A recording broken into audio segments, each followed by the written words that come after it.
నమస్తే, welcome to legend TV. ప్రస్తుతం నాతో పాటు మాల సామాజిక నాయకుడు మందాల భాస్కర్ అన్న ఉన్నారు. మాట్లాడే ప్రయత్నం చేద్దాం. ఇటీవల ఎస్సీ వర్గీకరణకు సంబంధించి ఇటు మాదిగలు డైలీ ఒక ప్రెస్ మీట్ పెడతా ఉన్నారు. మాకు అన్యాయం జరుగుతా ఉంది, అలాగే ఉపకులాలకు ప్రధానంగా ఈ మాలల వల్ల చాలా అన్యాయం జరుగుతా ఉంది. ఈ స్కెచ్ అంతా కూడా మాలలకు గీసిన స్కెచ్ అంటూ కూడా వాళ్ళు ప్రెస్ మీట్ లో మాట్లాడుతూ ఉన్నారు. దీనికి సంబంధించి కొంత క్లారిటీ తీసుకునే ప్రయత్నం చేద్దాం అన్న. ప్రధానంగా ఒక మాల నాయకుడిగా చెప్పండి, ఇప్పుడు జరుగుతున్న ఈ రిపోర్ట్స్ కావచ్చు, లేదా సర్వే అంటారా, లేకపోతే ఎస్సీ వర్గీకరణకు సంబంధించి ఈ మందకృష్ణ మాదిగ గారు పాయింట్అవుట్ చేసేది ఒకటే, ఈ మాల సామాజిక వర్గంలో ఉన్న నాయకులు వాళ్ళకు అనుకూలంగా ఈ తీర్పిచ్చుకోవడానికి ప్రయత్నిస్తా ఉన్నారు అనేది వాళ్ళ ప్రధాన పాయింట్. వాళ్ళు ప్రతి ప్రెస్ మీట్లు ఇదే మాట్లాడుతారు. ఏం చెప్తారు? ఇప్పుడు మొన్న విశారదన్ గారు మాట్లాడుతూ షమీమ్ అఖ్తర్ కు నేను ఏదైతే రిపోర్ట్ ఇచ్చానో ఆ రిపోర్ట్ ప్రకారమే కేటగరైజేషన్ చేశారని చెప్పేసి ఆయన చెప్పారు. మందకృష్ణ గారు మాట్లాడుతూ ఏమంటారంటే, గతంలో మాల గ్రూప్ లో ఉన్నటువంటి మన్నెను పంబాలని గ్రూప్ 1 లో తీసుకొచ్చారు దోచుకోవడానికి చెప్పేసి మాట్లాడుతున్నారు. మందకృష్ణ గారి మాటలు చూస్తా ఉంటే మాలల మీద ఒక వ్యతిరేకత భావం, ఒక ఫ్రస్ట్రేషన్ అనేది మాకు కనబడతాం. ఆయన ముఖ్యంగా ఇప్పుడు షమీమ్ అఖ్తర్ రిపోర్ట్ లో ఎవరు భాగస్వాములు ఉన్నారండి? దామోదర్ రాయ నరసింహ గారు ఉన్నారు, ఉత్తమ్ కుమార్ రెడ్డి గారు ఉన్నారు, అదే విధంగా మిగతా మంత్రులు కూడా ఉన్నారు. మరి బట్టి విక్రమార్క గారు ఉన్నారా, లేకపోతే గడ్డం వివేక్ గారు ఉన్నారా? మాల సామాజిక మల్లు రవి గారు ఉన్నప్పటికీ కూడా మల్లు రవి గారికి తెలియకుండానే షమీమ్ అఖ్తర్ రిపోర్టు రేవంత్ రెడ్డి గారు శాసనసభలో ప్రవేశపెట్టారు. మరి దీంట్లో ఎవరు ఇన్వాల్వ్ అయ్యారు? ఇప్పుడు మీరే అంటారు కదా, మందకృష్ణ గారు మాట్లాడుతూ నేను ముఖ్యమంత్రిని అడగడం వల్ల, నేను షమీమ్ అఖ్తర్ ను రిక్వెస్ట్ చేయడం వల్ల మళ్ళా డేట్ పొడిగించారు మార్చి 10th వరకు అని చెప్పి మాట్లాడుతున్నారు. మరి ఈ ప్రభుత్వాన్ని ఎవరు నడుపుతా ఉన్నారు? కాంగ్రెస్ పార్టీ నడుపుతా ఉందా, మందకృష్ణ గారు నడుపుతా ఉన్నారు? మాకైతే అర్థమైతలేదు. మీ స్వతహాగా మీరేం చెప్పదలుచుకున్నారు అంటే, బేసిక్ ఇది మందకృష్ణ గారి ఆధ్వర్యంలోనే జరుగుతుంది అనుకుంటున్నారు అంటే ఈ రిపోర్ట్ గానీ? ఇప్పుడు వాళ్ళు మాట్లాడుతున్న దాన్ని బట్టి చూస్తే మందకృష్ణ గారు ఈ ప్రభుత్వాన్ని డిక్టేట్ చేస్తున్నట్టు మాకు కనబడతా ఉంది. ముఖ్యంగా చాలా ప్రెస్ మీట్లలో చూడండి, ఖబర్దార్ రేవంత్ రెడ్డి అని చెప్పేసి అని మాట్లాడినటువంటి వ్యక్తి మళ్ళీ ఆయన అపాయింట్మెంట్ అడగంగానే మళ్ళీ రేవంత్ రెడ్డి గారు అపాయింట్మెంట్ ఇస్తున్నారు.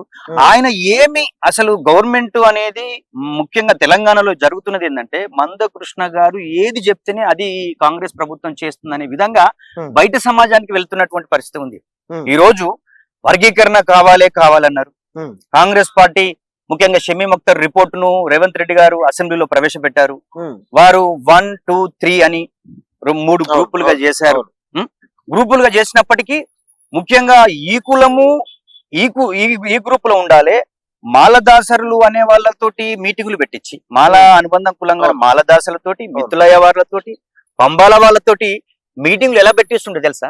వాళ్ళకు నైట్ ఫోన్ చేసి వాళ్ళకు మీకు వెహికల్ అరేంజ్ చేస్తామని చెప్పి, మీరు ఆయన టార్గెట్ ఏంటంటే మాల కమ్యూనిటీని బయట పౌర సమాజంలో ఈ తెలంగాణలో మొత్తం కూడా వీళ్ళు దోచుకున్నారు అని ఎస్టాబ్లిష్ చేయాలనేటువంటి ప్రయత్నం. వాస్తవంగా ఇప్పుడు మీరే అంటున్నారు కదా, ఇప్పుడు ఉపకులాల చేత, అందులో కూడా ప్రధానంగా మీ మాల ఉపకులాలు చాలా మంది బయటకు వచ్చి మేము మందకృష్ణకి సపోర్ట్ చేస్తున్నామని ప్రెస్ మీట్లు పెడతా ఉన్నారు.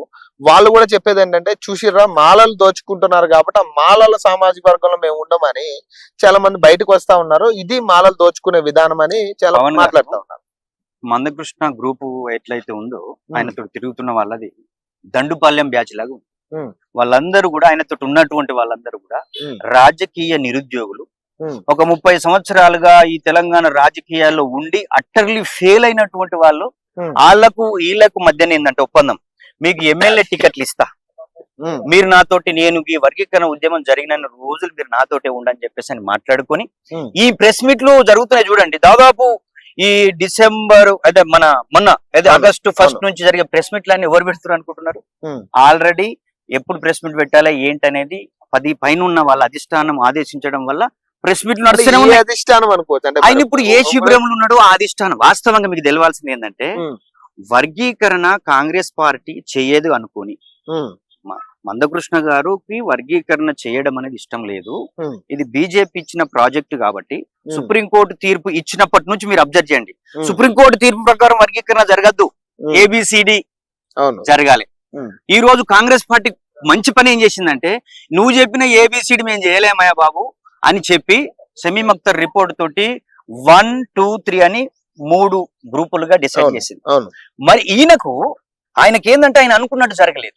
ఇప్పుడు ఇది విద్యా ఉద్యోగాలకు సంబంధించిన అంశం అండి. అవును. ఇది కులాలు, ఏ కులం ఎక్కడ ఉండాలి, ఏ కులము ఏ గ్రూపులు ఉండాలని డిసైడ్ చేయడం కాదు. అవును. విద్యా ఉద్యోగాలలో ఉమ్. ఈ సామాజిక వర్గాలకి ఏ విధంగా న్యాయం జరుగుతుందో ఒక గ్రూప్ ఆఫ్ టీమ్. ఇప్పుడు అవును. నువ్వు అనుకునే 1, 2, 3 కూడా కాదు. నేనేమంటానంటే 1, 2 రెండే గ్రూపులు ఉండాలి. ఉమ్. మాల అనుబంధము, మాదిగ అనుబంధం ఉంటే ఈ ఉద్యోగాలలో కానీ విద్యావకాశాలలో కానీ దీంట్లో ఏమవుతుందంటే ఈ ఉస్మాన్ యూనివర్సిటీ చూడండి 40 సీట్లు ఉంటాయి. అవును. 40 సీట్లలో ఆ విద్యార్థులు అనేవాళ్ళు ఆ 40 సీట్లలో ఒక 5-6 ఉంటాయి. అవును. 5-6 ఉంటే ఇప్పుడు వాళ్ళు తీసుకున్న లెక్కల ప్రకారం ఏదైతే ఉందో 2011 సెన్సస్ తీసుకుంటే 15% ఉంది. అవును. అందులో ఏమైందంటే ఈ 4-5 మాదిగలకు మా గ్రూప్ లో ఉన్న వాళ్ళకు ఒక 3 వస్తే మాల సామాజిక వర్గానికి 2 వచ్చేటువంటి పరిస్థితి ఉంటుంది. Right. వాళ్ళు అనుకునే క్రైటీరియా ప్రకారం. మిగతా MBBS గానీ, Group 1 గానీ, Group 2 గానీ ఇప్పుడు వీళ్ళు చేసినటువంటి కాంగ్రెస్ పార్టీ చేసినటువంటి ఈ రోస్టర్ పాయింట్లలో కూడా ఇది 2, 7, అవును. 16, అవును. 22 ఈ రోజు మాల సామాజిక వర్గానికి 22 పోస్టులు ఉంటేనే 22 సీట్లు ఉంటేనే ఒకటి వచ్చేటువంటి పరిస్థితి ఉంటుంది. Right. మరి దళితులలో అత్యంత మాదిగల Develop. తర్వాత Develop అయింది. సెకండ్ పొజిషన్ కదా, మరి మాలలను B గ్రూపులు ఎందుకు పెట్టలే? అలాగ రోస్టర్ పాయింట్ 7 అని కానీ 16 కానీ ఎందుకు కేటాయించలే? ఉమ్. ఇవన్నీ కాంగ్రెస్ ప్రభుత్వంలో షమీ అఖ్తర్ రిపోర్ట్లు ఉన్న లోపలైతే మందకృష్ణకు సంబంధించిన విషయంలో మీరు అబ్జర్వ్ చేయండి. మాదిగ సామాజిక వర్గం వర్గీకరణ అనేది మేము చేస్తామని చెప్పిన తర్వాత విశారదన కావచ్చు, అవును. మిగతా మాదిగ సంఘాలు కావచ్చు, ఈవెన్ దామోదర్ రాజనరసింహ కావచ్చు, ఉమ్. మిగతా కులాలు కూడా చాలా హ్యాపీగా అరే ఇది సెలబ్రేట్ చేసుకోవాల్సినటువంటి అంశం ఉన్నది, ఇంకా మేము ప్రభుత్వంతో మాట్లాడి మొత్తం చేస్తున్నామని చెప్పేసి ఒక దిక్కు మాట్లాడితే మందకృష్ణకు సంతోషం లేదు. ఎందుకు లేదంటే ఆయన ప్రాజెక్టు బీజేపీని తెలంగాణలో ఎస్టాబ్లిష్ చేయాలి. రైట్. ఈ రోజు వైశ్య కమ్యూనిటీతో మీటింగ్ పెట్టించాడు, బ్రాహ్మణ కమ్యూనిటీతో మీటింగ్ పెట్టించాడు, అవును. రెడ్డి కమ్యూనిటీతో మీటింగ్ పెట్టించాడు, మిగతా మాల ఉపకులాలతో ఈ రోజు వెంకటేష్ నేత ఏ పార్టీ అండి? నేత కానీ అందరికీ కానీ ఆయన చెప్తా ఉన్నాడు కదా, ఇప్పుడు మన పృథ్వీరాజ్ యాదవ్ SC యాదవ కమ్యూనిటీకి ఇప్పుడు వెంకటేష్ నేత గురించి మాట్లాడుకున్నప్పుడు ఆయన వాస్తవంగా నేను ఇదే పాయింట్ అడిగిన, మీరు బీజేపీ తరపున రిప్రజెంట్ అవుతున్నారా లేదంటే ఎస్సీల తరపు నుంచి రిప్రజెంట్ అవుతున్నారంటే ఖచ్చితంగా నా సామాజిక వర్గానికి న్యాయం చేయాలనేది ఆయన కాని కమ్యూనిటీకి నువ్వు ఎంపీ అయినప్పుడు ఇప్పటి వరకు ఏం చేశావు? నేత కాని మాల కమ్యూనిటీ మీకు పవన్ గారు మాల సామాజిక వర్గంలో బట్టలు నేసే వాళ్ళు ఉన్నారు. మాల దాసరులు అంటే మా దాంట్లో వైష్ణవాన్ని ప్రచారం చేసిన వాళ్ళు. మాల బైన్ల పంబాలనే వాళ్ళు పోషమ్మను ఎల్లమ్మను మొక్కే మా దాంట్లో ప్రీస్ట్ కమ్యూనిటీ. అయ్యవార్లు కూడా మాకు పెళ్లిళ్ళు చేసేటువంటి వాళ్ళు. మా దాంట్లో బేగర్ కమ్యూనిటీ కూడా మా దాంట్లో చనిపోయినటువంటి మనిషిని ఖననం చేసేటువంటి వృత్తిని చేపట్టినటువంటి వాళ్ళు. సుంకరి అనే వాళ్ళు గ్రామ రక్షణగా గ్రామంలో ఉండే సమాచారాన్ని తీసుకొచ్చి ఆ ఊర్లో ఉండేటువంటి అప్పుడున్న సర్పంచ్ కావచ్చు, అప్పుడున్నటువంటి అధికారికి తెలియజెప్పేటువంటి వారు వార్తాహరులు. వాళ్ళకున్న హిస్టరీ అది. మా దాంట్లో ఉండేటువంటి ఇంకా మా దాంట్లో పంబాల కమ్యూనిటీలో ఉన్న వాళ్ళు చాలా ప్రాచీన వైద్యానికి పునాదులు వేసినటువంటి వాళ్ళు. మా దాంట్లో బట్టలు వేసిన వాళ్ళు నేత కానీ అంటే మా గుర్రప్ మాల అనే వాళ్ళు మా కమ్యూనిటీలో ఉన్నటువంటి వాళ్ళు. అంటే ఒక కులం ఇన్ని రకాల వృత్తులు చేపట్టి ఈ సమాజ అభివృద్ధిలో వాళ్ళు కీలకమైనటువంటి భాగస్వాములు ఉన్నారు. వాళ్ళని మందకృష్ణ రాత్రికి రాత్రి ఫోన్లు చేసి మీరు మాలలు మీరు దోసుకుంటారు, మీరు వచ్చి ప్రెస్ మీట్లు పెట్టండి అని చెప్పేసి అని సోమాజిగూడ ప్రెస్ క్లబ్ ను బషీర్బాగ్ ప్రెస్ క్లబ్ ను మొత్తం గుత్తపట్టినట్టు. ఎందుకంటే వాళ్ళకు బుక్ చేసే వాళ్ళు ఉన్నారు, వాళ్ళకు డబ్బులు పెట్టేటోళ్ళు ఉన్నారు, వాళ్ళు ఉన్నారు కాబట్టి ఆయన ఆ పనిలో ఉన్నాడు. ఆ సామాజిక వర్గం ప్రజల దగ్గరికి పోవాల్సింది ఎవరు ఎన్నుకున్నారు? వెంకటేష్ నేతను నేత కానీ సమాజం మొత్తం రాష్ట్ర అధ్యక్షుడు ఎన్నుకుందా? మీరు చూడండి మందకృష్ణతో ఉన్నటువంటి వాళ్ళందరూ కూడా బీజేపీ అనుబంధంగా ఉన్నటువంటి వాళ్ళు. కప్పర ప్రసాద్ జర్నలిస్ట్ ఎవరండి? ఆయన రోజు ప్రెస్ క్లబ్ లో మన బుక్ చేస్తా ఉన్నాడు. అంటే మందకృష్ణ స్ట్రాటజీ ఫెయిల్ చేసింది రేవంత్ రెడ్డి కాంగ్రెస్ ప్రభుత్వం. ఎందుకంటే వర్గీకరణ అనేది జరగదు. మొత్తము ఈ తెలంగాణలో ఉన్న మాదిగ సామాజిక వర్గాన్ని మొత్తం మన కాంగ్రెస్ మనల్ని మోసం చేసింది. కాంగ్రెస్ పార్టీ మాదిగలకు వ్యతిరేకము, కాంగ్రెస్ పార్టీ మాలలకు అనుకూలము. అక్కడ ఖార్గే ఉన్నాడు, ఇక్కడ బట్టి ఫ్యామిలీ ఉంది, ఇక్కడ గడ్డం ఫ్యామిలీ ఉందని వాళ్ళనే మొత్తం టార్గెట్ చేస్తూ మాల సామాజిక వర్గాన్ని పౌర సమాజంలో దోషిగా చేసేటువంటి ప్రయత్నం చేశారు. కానీ అంటే వాస్తవం ఇంకొక ఆయన ఉదాహరణ కూడా చెప్తా ఉన్నారు. అంటే ఎలా మాలలు దోచుకుంటున్నారు అనే అంశం మీద మాట్లాడుతూ ఆయన చెప్తున్న మాటలు ఇదేదో ఏ కమ్యూనిటీలో ఏ గ్రూప్ లో పెట్టిన ప్రకారం గ్రూప్ 1 కింద తీసుకుంటే ఈ గ్రూప్ లో ఎవరైతే పంబాల కావచ్చు, కొంతమంది ఆల్రెడీ డెవలప్ అయిన కులాలు ఏవైతే ఉన్నాయో మాల కులాలు, ఇవన్నీ కూడా చిన్న చిన్న కులాలను తినడానికి ప్లాన్ చేసారు. అలాగే సి లో కూడా చాలా మంది ఆల్రెడీ ఏలో ఉండాల్సిన వాళ్ళు చాలా మంది సిలో పెట్టడం వల్ల ఆల్రెడీ డెవలప్ అయిన కులాలు సిలో ఉన్నాయి. సో మాలలు ఇక్కడ కూడా దోచుకోవాలంటే 2 విధాలుగా దోచుకోవడానికి మాలలు ప్లాన్ చేసారు అనేది. ఇప్పుడు పవన్ గారు, మరి ఇప్పుడు బి గ్రూప్ లో పెట్టినటువంటి ఉపకులాలు ఇది మరి మీరు దోచుకుంటున్నారా? ఆల్రెడీ మోచి కమ్యూనిటీ అన్నది కదా, బైరి వెంకటేష్ గారు అన్నారు, మేము మాదిగా గ్రూప్ తోటి ఉంటే మాకు ఏ అవకాశాలు రావు, మమ్మల్ని దోచుకున్నారని చెప్పి వాళ్ళు మాట్లాడుతున్నారు. ముఖ్యంగా ఈ 59 కులాలు ఎస్సీ కులాలు ఏవైతే ఉన్నాయి వాళ్ళని దోచుకున్నారు అనే వర్డ్స్ ఏదైతే ఉందో అది నిజంగా ఎవరు మాట్లాడాలి?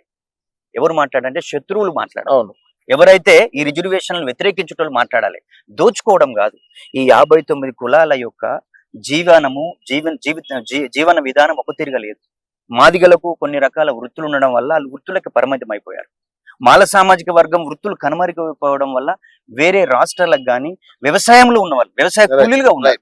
వాళ్ళు అందుకే ఏం చేశారంటే ఊర్లో ఉన్నటువంటి నీరెటితనం గాని, ఈ బేగరితనం గాని, వాళ్ళకున్న సుంకరతనం గాని, ఈ యొక్క ప్రీస్ట్ పంబాలతనం చేసే వాళ్ళు కావచ్చు కానీ వీళ్ళందరూ కూడా ఊర్లో ఉన్నటువంటి ఆ సమాజంతో సంబంధాలు ఉండడం వల్ల, చెరువును కాపాడే పని ఉండడం వల్ల అన్ని కులాలతో సంబంధాలు ఏర్పడాయి. ఆయన ఏమనుకున్నాడు, అయ్యో ఊర్లో ఉన్నటువంటి దొరగారు వాళ్ళ పిల్లలు చదువుకుంటారు, నా పిల్లలు కూడా చదువుకోవాలని కడుపు మార్చుకొని వాళ్ళు స్కూల్ కు పంపించినటువంటి పరిస్థితి, వాళ్ళు కడుపు ఎండి కూడా ఆయా రంగాలు పంపించినటువంటి పరిస్థితి.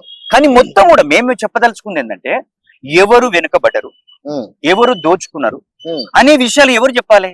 రిపోర్ట్ తయారు చేసినటువంటి వాళ్ళు చెప్పాలి. అందుకే మేము షమీం అఖ్తర్ గారి రిపోర్ట్ ని పబ్లిక్ డొమైన్ లో పెట్టాలని అడుగుతా ఉన్నాం. ముఖ్యంగా మాల సామాజిక వర్గం ఇది ఎంఆర్పిఎస్ ఉద్యమం ఇక్కడిది కాదండి, ఇది ఆంధ్రప్రదేశ్ లో మొదలైనటువంటి ప్రకాశం జిల్లాలో మొదలైనది.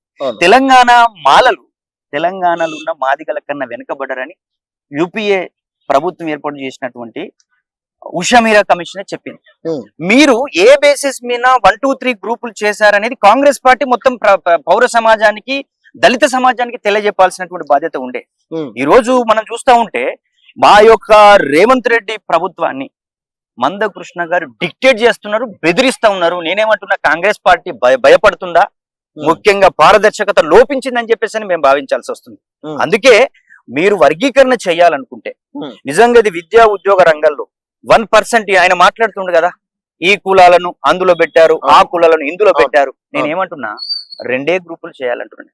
మరి అలా కూడా కొంత ఇట్లాంటి ఆరోపణలు ఇంకా వచ్చే ఛాన్స్ ఉంది. ఎందుకంటే మీరు అన్నట్టుగా మాల ఉపకులాలు ఉంటాయి, మాలలు ఆల్రెడీ డెవలప్ అయ్యారు కాబట్టి మళ్ళీ ఉపకులాలను తినే ఛాన్స్.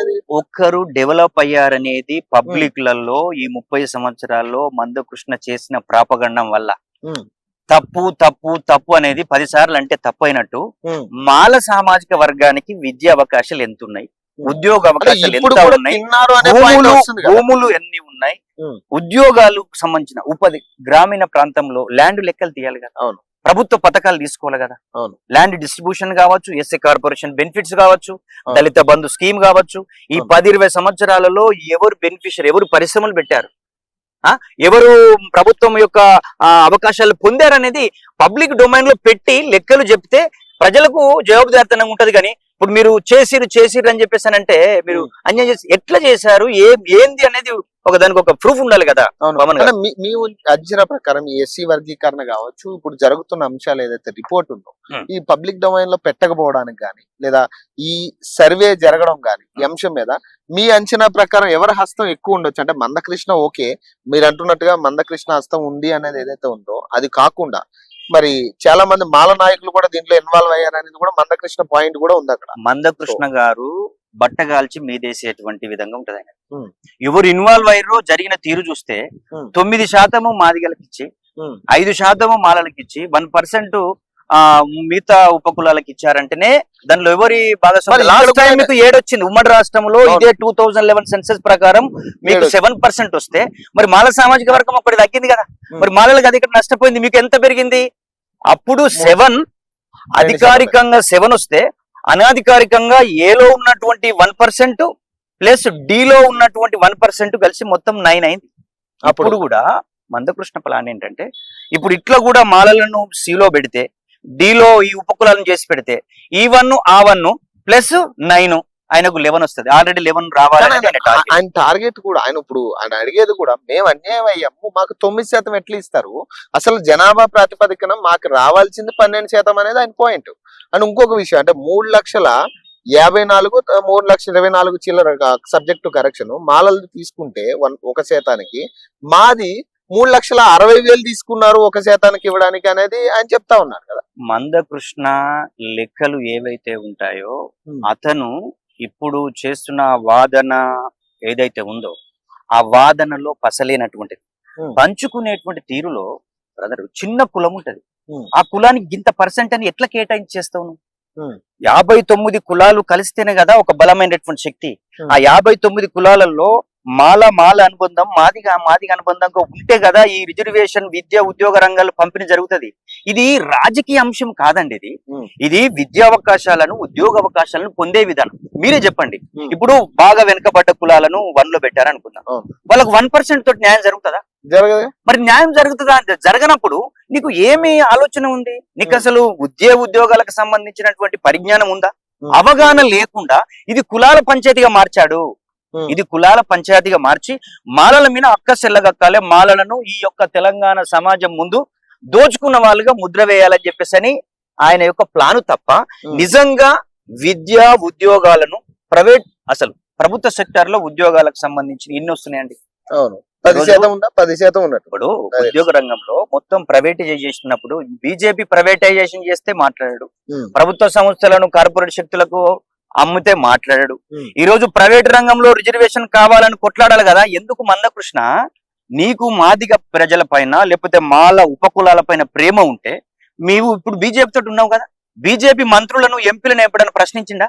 అరే మొత్తం మీరు లెక్కలు 2021 లోనే ఈ యొక్క లేటెస్ట్ మొత్తం సెన్సెస్ తీయాలి.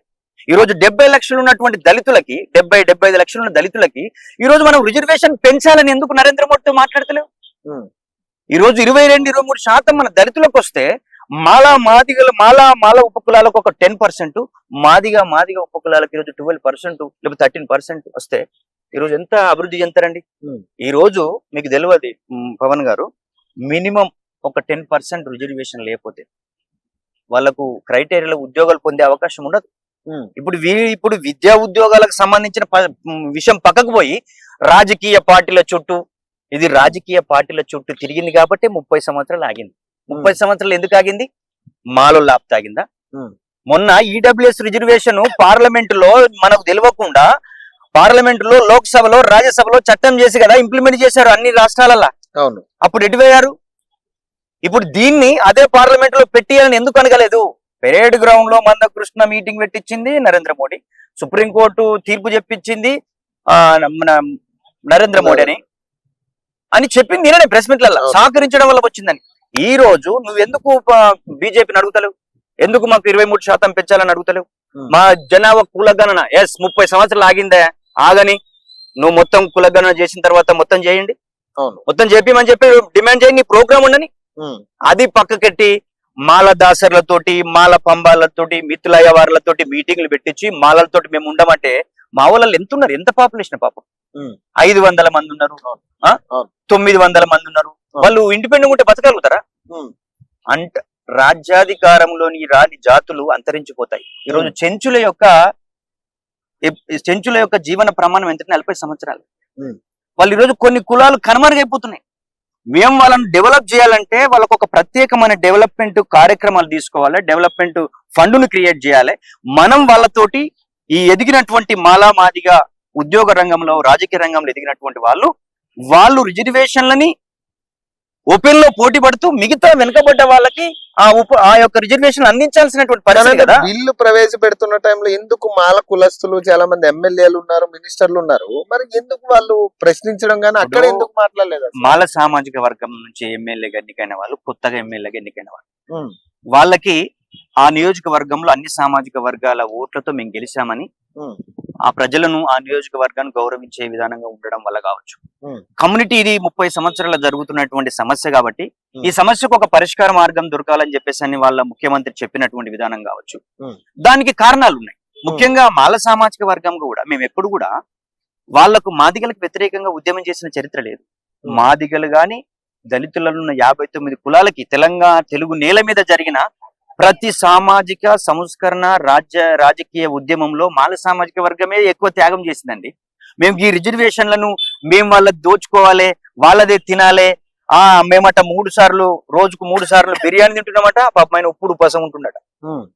ఈ 30 సంవత్సరాలలో నీవెంత సంపాదించినవో దాని మీద లెక్కలు చెప్పాలని విశారదన్ గారు అడుగుతా ఉన్నారు. 30 సంవత్సరాల నుంచి నువ్వేం చేసినావో మొత్తం చరిత్ర ఉందని చెప్పి మాట్లాడుతూ ఉన్నారు.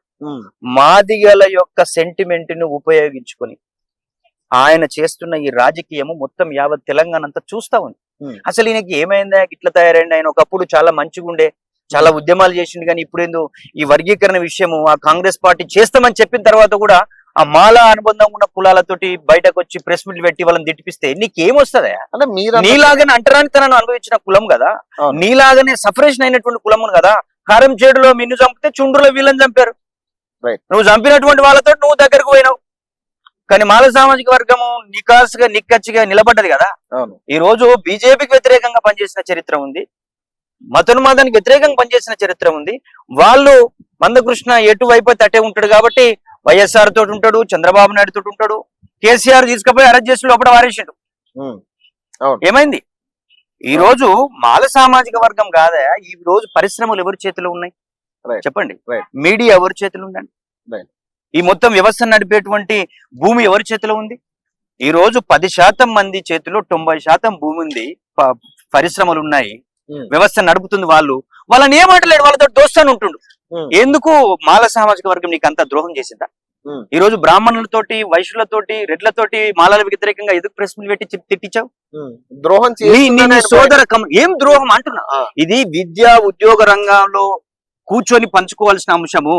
ఇది పాలక వర్గాలు చేస్తున్న కుట్రను నువ్వు పసిగట్టి మాల సామాజిక వర్గంతో కదా నువ్వు మాట్లాడాల్సింది.